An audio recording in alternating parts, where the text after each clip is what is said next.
Hey guys, this is Manshark Sub LPs. I'm Sub, this is Crusader Kings II, and this is the first episode of Millennia in the Making. I'm not guaranteeing that this will go for a full Millennia. The idea is that we're going to play through from the 867 start point of Crusader Kings II through to its 1453 end. Then we're going to transfer the game over to Europa Universalis 4, which we will play through till the end point, which is something like 1320 or something like that. That can't be right. It must be 1820. So we're almost getting a full millennia out of the games. And we're going to see what we can do. Fair warning, this might be over in 5 years. Who knows? This is our player character. Duke Otto of Saxony. He's a pretty cool looking dude. He's got a double chin, he's bald. Bald at 16. Oh jeez. Wow. His brother's doing a bit better. But let's go through some of the little things that we've got here. I did previously load this, but then the game crashed, and I'm actually kind of glad that it's crashed because things seem to be doing a lot better for us in this particular run. So, let's go over some basics. This up here is the character portrait. It's who you are, you click on it, and it brings you to this, which is the character display screen. Got a name here, that's us. How old we are, a Wikipedia link if one exists. Your dynasty, we are House Ludolfinger. Still a great name. This is our house crest. It's nice and basic and not ridiculous. We have us here. The little star denotes that we are us. The little blue ribbons mean that we currently a duke. This is our heir. If we die, we will play as Count Bruno of Braunschweig. That is the Saxon crest, I believe. This would be our wife. We don't have one. We're only 16. I mean, how can you expect a 16-year-old to have found a wife already? Jeez. Our culture, which is German, which is part of a Central Germanic culture group. Great. Our religion, Catholic, which is obviously a branch of Christianity. We've got some of what the benefits of Catholicism are. There aren't many. The main thing is that there's a pope and you can get the pope to do things. This is where we are. We're currently reigning in Lundberg, which is our only place. These are our attributes. We have a diplomacy one, we have a martial, a stewardship, an intrigue, and a learning attribute. They all influence various things. The number in the middle is our personal attribute. The number in brackets on the right is the state attribute, which is added to from our counselors, and when we get one, our wife. Those are pretty good. All of those are pretty good. The only one that's lacking is our intrigue. Here we have our wealth. That's how much money we have. That's how much money we get. That's also reflected up here. We also have our prestige, which again is reflected in the top right. Our piety, again, exactly the same. Top right it is. And our current score. Score is shared over all successive characters of your dynasty. It's worked out by adding the prestige and piety of a character together, and then they get added to the score on death. So currently we have 0 because this is our first character. We have traits down here. First one is a career trait. It's probably got a better name than that, but it's your career. Otto is a tough soldier, which means he's pretty good at... Well, he's alright at fighting, he's not so good at learning, and he's a bit healthier than your average dude. Otto is also ambitious, which is wonderful. Ambitious means that you get +2 to every single attribute. However, if anybody else is ambitious, they don't like you. And, let me just check this. We should probably have... I'll have to have a look at it at some point, but ambitious characters are bad to have as vassals because they have this -50 penalty, which is just ridiculous. We're trusting. We could do without that. We could really do without that. That's taking down our intrigue and only giving us a little bit of diplomacy.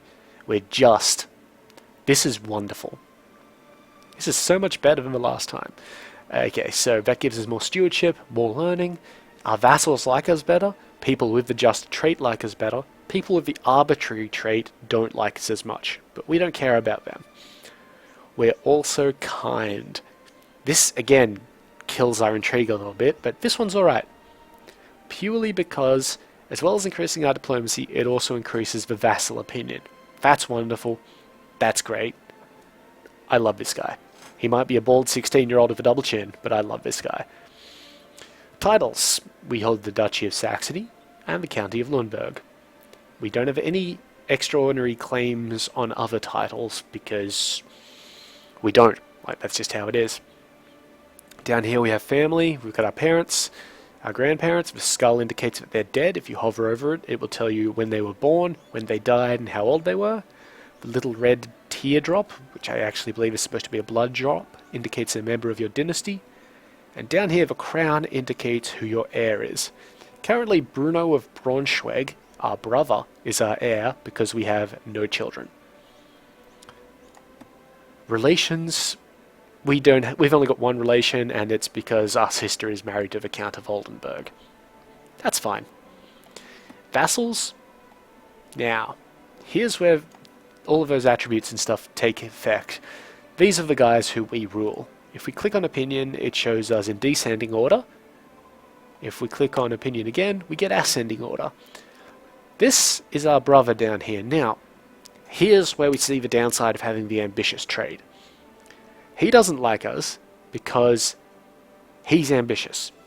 It's not that we're both ambitious. We are both ambitious and we're both getting a -5 penalty because of that. But because he's ambitious, he gets a -50 penalty. So if he didn't have that, he'd have 7 like this guy does. And everything would be gravy. So that's kind of an issue. It's not too big because he just has one place. Court, these are all the people in our court, bizarrely enough. Allies, well, it's our brother and the Count of Oldenburg, our brother-in-law, as it were. The red text indicates your relationship to them, and if it's red, it means that you cannot call them into a war. If it's green, it means you can call them into a war. This is red for both of these guys because if we're in a war, these guys will be in that war anyway because they are our vassals. And abroad indicates any characters that you have abroad. Usually if you've sent a child to study abroad or something like that. Let's get rid of that. And we'll go over the next parts a little bit quickly and we'll come back to address them when we're actually dealing with them. This is the council. These are your guys that you send. You got 5 guys, you send them various places. They do one of 3 things that you pick at the time. Their usefulness is indicated by the trait which aligns with the particular position you've given them. These are laws. This is why we, as the younger son of our father, somehow have the Duke of Saxony title, or the Duchy of Saxony title. Because we are currently under the succession law of agnatic, cognatic, gavel kind. Now, succession laws have two portions. The first is gender, the second is... well, I'm not actually sure what it's called. It's actually just succession laws, apparently. But that indicates who gets what. We're currently under agnatic, cognatic, which means sons inherit first, and if there are no sons, then daughters inherit. If there's one son and 50 daughters, only the son gets something. You can change that to agnatic, which is only males can inherit, and absolute cognatic, which is women and men inherit on the same basis. Like, it's oldest first wins sort of thing. Gavelkind is our succession law. I strongly dislike Gavelkind. Under Gavelkind, your eldest son gets the primary title. In our case, the Duchy of Saxony. And Lundberg. All other titles, which at the moment we don't hold any, so it doesn't matter, but all other titles are divided up amongst your other sons. That's a problem if we want to maintain any sort of realm. You've got other succession laws. Seniority means the oldest member of your dynasty inherits. It's not great. Primogeniture is what you expect. Primogeniture is your oldest child, usually son, gets everything. It's wonderful. It holds your realm together. It's fine. Elective monarchy is I've not really used it, I've got to admit. It's apparently quite easy to game, but we'll see if we get to it. And ultimogeniture is the opposite of primogeniture. The youngest child inherits. It's very good for having long reigning monarchs, but you can be landed with a son and a regent, like a child and a regent for a decade. So, ups and downs. And down here you've got some things about tax and levies, which we'll get to when we get to. Here's technology. Technology is based in your capital province. Because we're a duke, we get a little bit of technology each month. If you mouse over it, you'll see why we get as much as we do. Because we have a high learning stat, learning applies to all of them. So learning is great for tech growth. Kind of expected. And there's another stat which adds to it. Martial in the case of military, stewardship in the case of economics, and diplomacy in the case of culture. Military is about how your guys fight. Simple, basic, nice and easy. Economy is about tax, what buildings you can build, and how fast you can build them. Culture is about opinions, from nobles, mayors, religious people. It also adds to your piety and prestige points. It can increase the size of your realm, and it can reduce penalties for having a different culture or religion. Reduce, but not eliminate. And if you see here how these cogs are turning, that means that we're automatically gaining some of that technology, some progress towards the next level that is, from one of our neighbours. If the cogs are not turning, we don't. The way we increase these without those cogs is this button here. When we have enough points in the particular category, we can invest them. But as you can see here, to increase noble customs to the second rank, because we already start with one rank in it, it will cost us 176 points. We acquire 0.84 per month, so that could take some time. Military is military. There's not too much to talk about there until we actually get into a war, but it's basically fighting dudes around the world. Good stuff. Intrigue is where you talk about plots. We currently have these two plots available to us. We also have a bunch of murder plots available to us, but we're not particularly keen on taking advantage of that. So we can just tell the Prince Bishopric of Hamburg that his stuff doesn't exist anymore and it's ours. And we can also attempt to fabricate a claim on Weimar, which is this one here. And we also have some decisions that we can make. They start off really basic, like we can get another priest turning up if we spend a bit of piety to do it. Same with having a noble show up. That's kind of useful. Just in case you need something like that. We can also have a courtier. It's always a female courtier appear. This is in case you need a wife and you can't find anybody else. Or if you need a wife for somebody else. There are a bunch of other decisions, but we don't meet the categories for them because it's not the right time of year. The big decisions are always at the top. Now, this is important. Because we're German, we have the option to form the Holy Roman Empire. We easily do not meet the requirements for that. We need to be King of East Francia. I think we need to have another king title that isn't the Kingdom of East Francia. We need to have a very high prestige. We need to have a very large realm. Then we can do it. And it's great. You know, we become an emperor. It's wonderful. That's a goal. It is easily a goal at this stage. Anyway, we move on to factions. Factions are more open plotting. You can engage in factions in the kingdom. Here, that's what we will do. And we will also be able to see factions amongst our counts. And finally, we have religion. we're Catholic, so there's Catholicism and the particular ups and downs of it. We can get excommunicated. The Pope can call crusades at some point, not yet, because crusades aren't a thing in this particular century, I believe. And we've got no modifiers to units and holdings. For an alternative example to that, the Norse get a significant increase in levy size just for being Norse. We have moral authority, which dictates how often heresies show up and all that sort of thing. We're doing pretty well at 72.9%. It's not bad. This is the Pope. He's old. Popes usually are.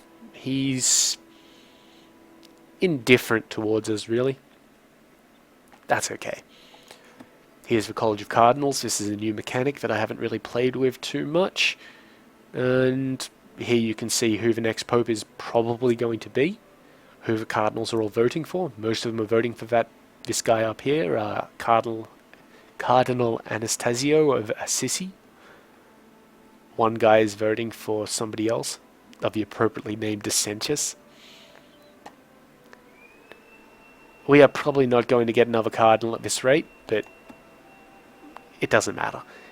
Here we can see our vassal bishops. The little glowing circle around the mitre, I believe that is, I'm going to call it Pope hat, instead of around the crown, indicates that they're paying their taxes to the Pope instead of me. That's probably why we're only earning 1 gold a month. That's something to try and fix fairly quickly. Because hey, these guys get us money. So that's all the little screens up top. You can actually bring them up by hitting the F keys. So F1 through to F8, I believe, will get you that. Hopefully I didn't assign any of those to being the record button for my recordings, so they're all still working. Okay, down the bottom here, actually no, let's deal with this pop-up here. You can pop that in or out, by the way. This will be your holdings in your domains. It will also show armies when you have your armies up, which is quite handy. But our current holding is Lundberg, just the castle. We don't own the city of Bardowick or the bishopric of Gifhorn. They're owned by a vassal mayor and a vassal bishop, respectively. So you've got a few things we can do here. We've got a castle display, which shows us the tax that the castle brings, the amount of army that I can bring out of the castle, the fort level of the castle, and the garrison which defends the castle. We can also see who makes up the levy, or the army that we will raise from the castle. Additionally, we can raise it from there. We're not going to do that right now. It costs us a little bit of money. And here we can see what improvements we have, what improvements we would like to get, and how long it will take to build those and how much money it will take. All good stuff. We can do the same thing for the city and for the bishopric. As you can see, the city pulls in a lot more money. And I believe the bishopric pulls in a lot less troops. So does the city, really. Castles are best for troops, cities are good for money, and bishoprics are good for bishops. That's all fine. All good. Let's see. We can't build buildings in provinces that we don't have direct ownership over. Down here we've got the map. I've kept it in terrain view for the moment because terrain view is prettier than the other ones. But let's have a quick click around to see what we've got. The Independent Realms map, just like it was on the map select screen. All good. Diplomatic relations, that indicates who our vassals are and who we have casus belli, or reasons for war, against. So, not terribly concerned. Most of these we've got reasons for war because they're pagans. We have reasons for war against these guys because, well, we're going to get to that in a moment. Religion. We're Catholic.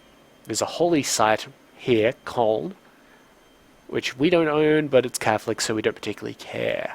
If we did own it, we'd probably get a bit more piety, but I'm not too concerned about that.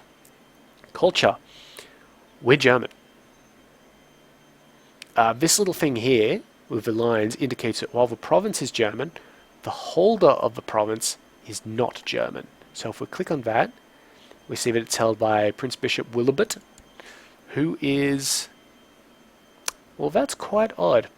Ah, right. It's not actually Prince Bishop Willibert who is concerning there.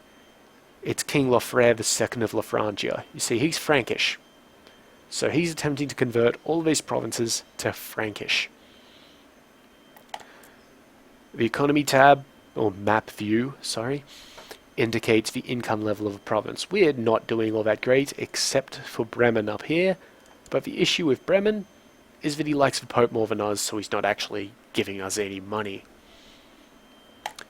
De jure duchies. Now, this is what we were getting at with the reason for war down here.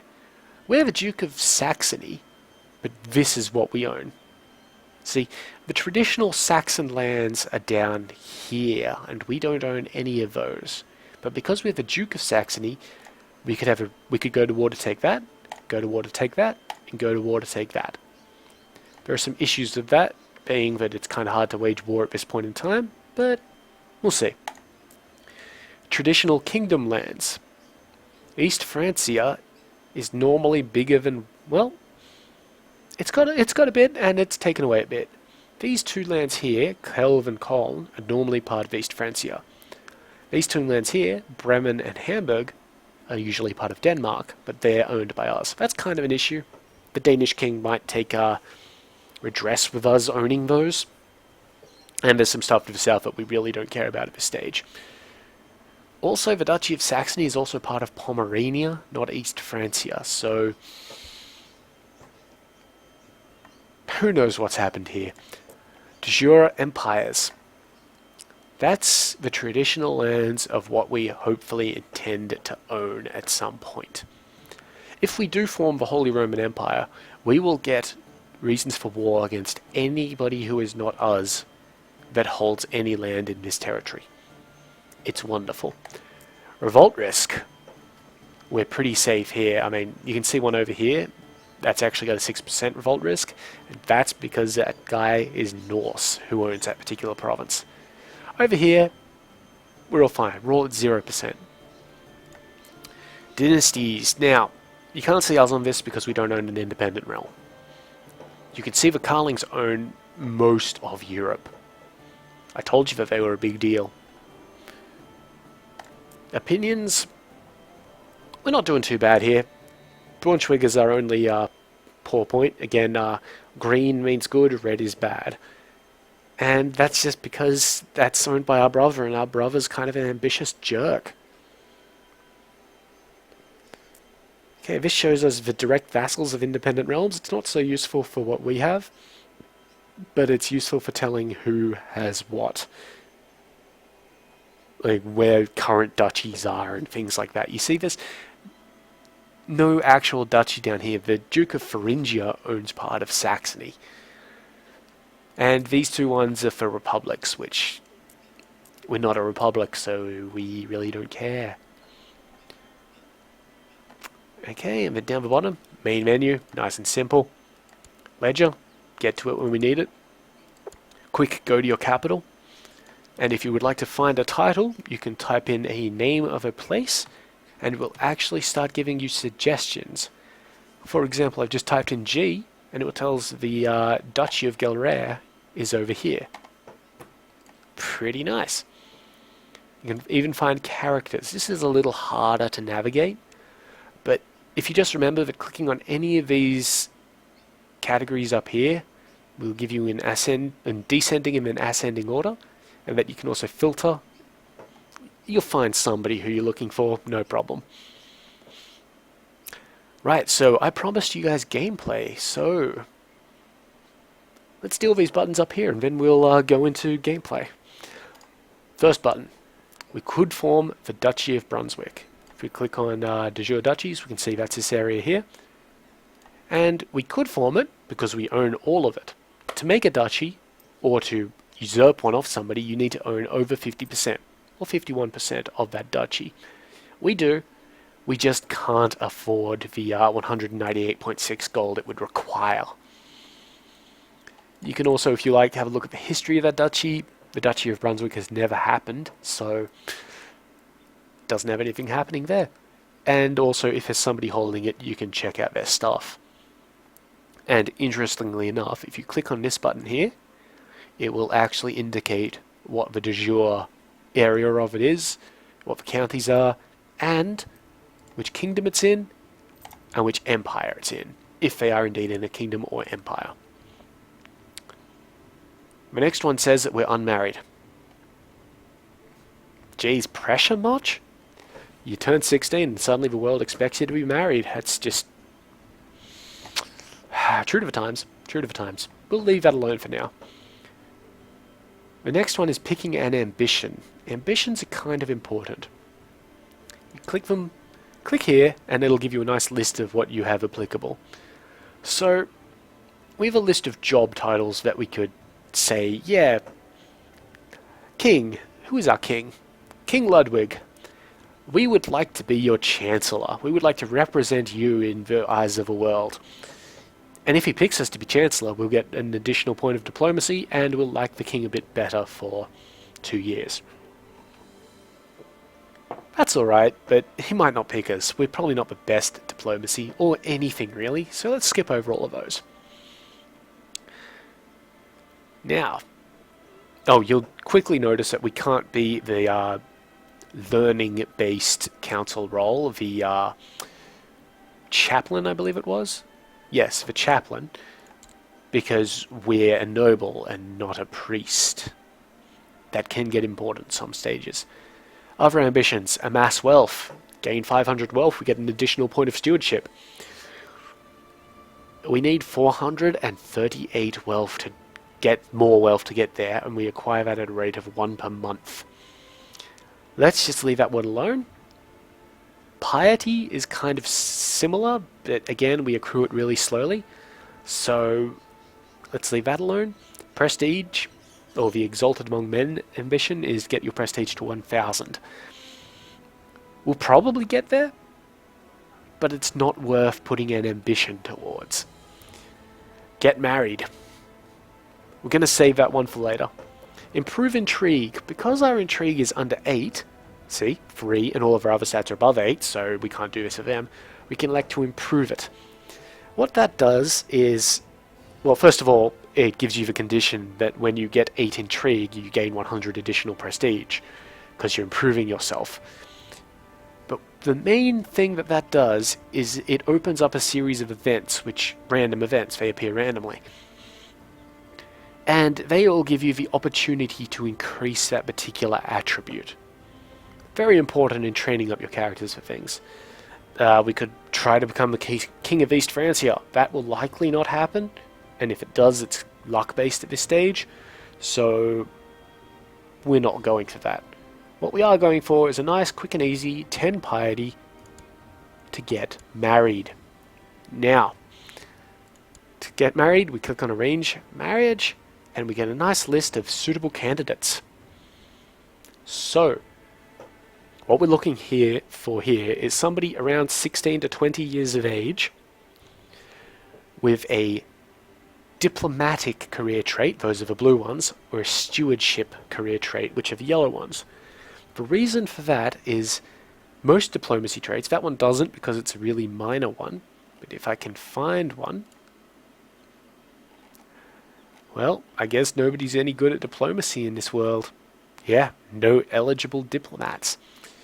But what diplomacy normally does is give them a fertility boost.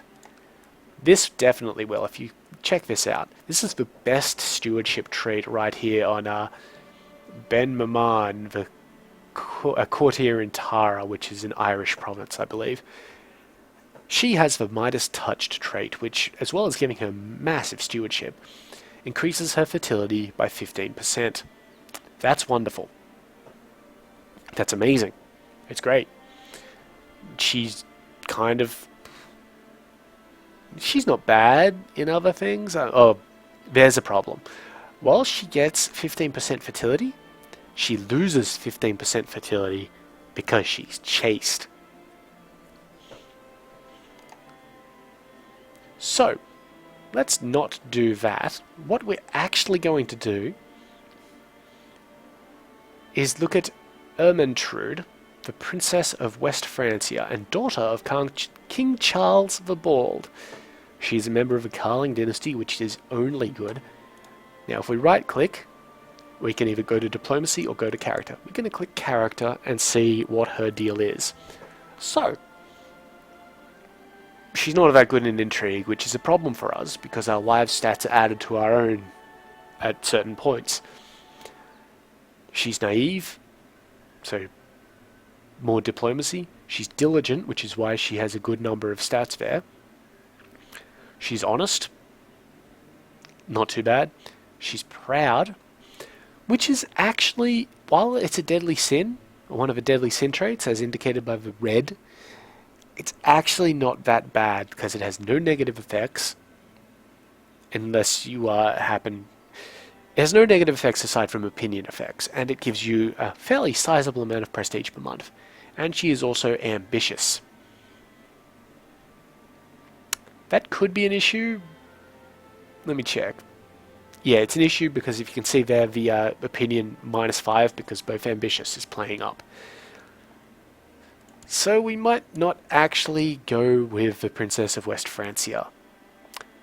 Not that one anyway, as I spy her sister down here. Princess Hildegard of West Francia is Midas touched, plus 15% fertility. She's zealous, which, you know what? That's not such a big issue. She gets a lot of piety a month, and that's fine. She's content, which is good. More piety. Wow. That's kind of exceptional. She's shy, which doesn't matter to us much. And she's charitable. Now, the key thing here is that she does have a low intrigue, but she's got a high fertility, and all of her other stats are fine. So, we're going to try and marry her. Now, because we're a duke, marrying into House Carling, we would get 108 prestige. Additionally, because she's the relative of a king, we get 100 prestige, for a total of 209 prestige. This checkbox would make the marriage matrilineal, which means that if she has any children, they would inherit everything and we would lose the game because they would still be of the Carling dynasty. And remember, we're playing as the, I've forgotten the name of it, but it was awesome. Ludolfinger dynasty. We want to keep playing as those. And we would get from this marriage an alliance with the King of West Francia. That is awesome. And, well, he quite likes us. So we've got 5 positive marks to 2 negative marks. We're going to send that away. Now we have to wait a little bit for that to actually kick in. So we're going to actually start the timer and immediately boost the speed up to 3 points. Okay, so what's happened here? We've got a pop-up message here from our king, Ludwig. He wants to appoint us to be marshal. You know, we're not that bad at being a marshal guy. I'm going to accept that. I believe that gives us a little bit of gold, maybe prestige. What we should also just do quickly, speaking of marshals, is assign our council places.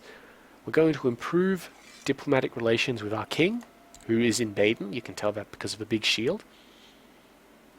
We're going to train troops in our home province. We're going to collect taxes in our home province. We're going to... Let me just check this. This could be important. Having a look at our vassals, we would dearly like to get the priest of the most monthly income, who is Prince Rimbert, here to give his money to us instead of the Pope. He is in Bremen, this place here. So we're going to improve religious relations with Bremen. Now that's a win-win because the 2 outcomes of that are that we either improve our relations with the priest or we decrease the relationship between the priest and the Pope. All we need to do is do better than the Pope there, so all good. And the last one is our Spy Master. This is very good. Our Spy Master loves us as much as someone possibly can, and so he's great. We might actually have him scheme in our home province, which means that he will get a bonus to picking up any plots that occur that might actually have issues with us. So let's start the timer again and see how that marriage proposal goes. There we go. Duke Otto and Princess Hildegard have gotten married. We can collect a royal aid duty to pay for the ceremonies. So that will either give us 7 gold, or 6.88 if you want to be specific, or 100 prestige. We're poor. We are going to take the money.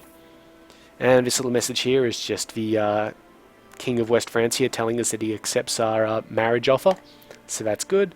And up here we have a high priority message telling us that Hildegard Carling has arrived. So, hopefully we make with the babies and get some heirs quite soon, because I don't like my brother, who I'll remind you hates us, being my heir. It's not great. Let's have a little bit more gameplay. I'd say that we progress a day and we get another event. We've fulfilled our ambition to get married. So that's given us a little bit more prestige. And it's also popped up with the, hey, you should pick an ambition now thing. You'll notice some of these have gone, like some of these have been removed, and we've gotten some extra ones. Obviously, we're already the Marshal of East Francia, so we can't actually pick to be the Marshal or any of the other council positions. We can still amass wealth. We can still attempt to become a paragon of virtue. We can attempt to improve our intrigue, and we can become King of East Francia. More importantly, we can try to have a son, or try to have a daughter. Now, I believe that these have a hidden bonus while you have them elected, that they give you a fertility boost, so I'm going to pick to have a son. And basically that will stay up until I cancel it with that little red button, or we have a son, in which case we'll get a little bit extra prestige. So let's try and turn over the month. Alright, we've got another pop-up message here. The King of East Francia, our good buddy King Ludwig, has elected to try and raise the Crown Authority laws. Crown Authority is something that we have to click on there to look at. Okay. These are called Crown laws. You can't change them very often. We're currently reigning under autonomous vassals, which means we basically give almost nothing to the king, and we can do whatever we want. He would like to increase that to limited Crown Authority. That's kind of important. Up here you can see the progress. He's already voted on it. He gets 6 of the 55 total votes. I'm not quite sure how many votes we get. I might be able to tell that. Yes, if you can see there, 3 down from the top, we are Duke Otto of Saxony. We have 2 votes available to us. I'm going to approve of that particular law. The other Crown Authority law is investiture, which dictates who appoints the bishops. Currently the Pope does. Alright, so we click out of that, and let's try and get a month. Alright. Something else has happened. This is a martial event, which basically means that our home province, Lundberg, gets an additional 50% reinforcements, assuming that they get depleted at any point in time, for a year. It's pretty good.